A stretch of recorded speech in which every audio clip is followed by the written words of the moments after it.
রেলপথে যাত্রার জন্য কমলাপুর রেল স্টেশনে দেখা গেছে নগরবাসীর ভিড়। পরিবার পরিজন নিয়ে বাড়ি যাচ্ছেন ঈদের আনন্দ ভাগাভাগি করে নিতে। কমলাপুর রেল স্টেশনে আছেন সহকর্মী ফরহাদ ইবনে মালিক, আমরা যুক্ত হচ্ছি তার সাথে। ফরহাদ, ট্রেনের শিডিউলের কি খবর, কোনো বিপর্যয় আছে কিনা? একই সাথে আমরা দেখছিলাম আপনার মাধ্যমে এর আগে যাত্রীরা অনেক বলা যায় ভিড় করে অনেক কষ্ট করে ওঠার চেষ্টা করছেন। ধারণা করি যেটা আশেপাশে কোনো এলাকার হয়তো ট্রেন হবে, যেটাকে আমরা লোকাল ট্রেন বলে থাকি, সেখানে এবং স্ট্যান্ডিং টিকিটও অনেকে কেটে যাচ্ছেন, ভিড়টা সেখানে বেশি। এর পাশাপাশি আমরা দেখছি ঝুঁকি নিয়ে যাচ্ছেন ছাদে। সর্বশেষ এই সকল বিষয়ের কি অবস্থা, আপনি যেহেতু কমলাপুরে আছেন, কি দেখছেন?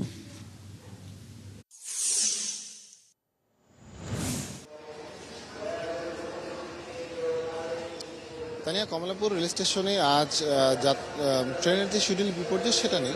কয়েকটা ট্রেনে রয়েছে যেগুলো অল্প যাত্রা একটু বিলম্ব হয়েছে, যে ট্রেনগুলো ছেড়ে গেছে এবং ছেড়ে যাচ্ছে। কিছুক্ষণ আগে আমরা যে ট্রেনটা আপনাদের সাথে দেখালাম, দর্শকদের দেখানোর চেষ্টা করলাম, সেটা একতা এক্সপ্রেস পঞ্চগড় অভিমুখী ট্রেনটি, এবং এটি আন্তনগর এক্সপ্রেস একটি ট্রেন, যা লোকাল ট্রেন নয়। যার কিন্তু যেহেতু উত্তরবঙ্গে ট্রেনের মানুষের যাত্রীর সংখ্যা আসলে বেশি, কারণ যাত্রাপথ আপনি জানেন যে উত্তরবঙ্গে অনেকগুলো জেলা রয়েছে যেখানে যমুনা সেতু দিয়ে পার হতে অনেক সময় লাগে, দীর্ঘ যানজট, 20-25 কিলোমিটারের যানজট, অনেক সময় 8-9-10 ঘন্টাও যানজটে বসে থাকতে হয়।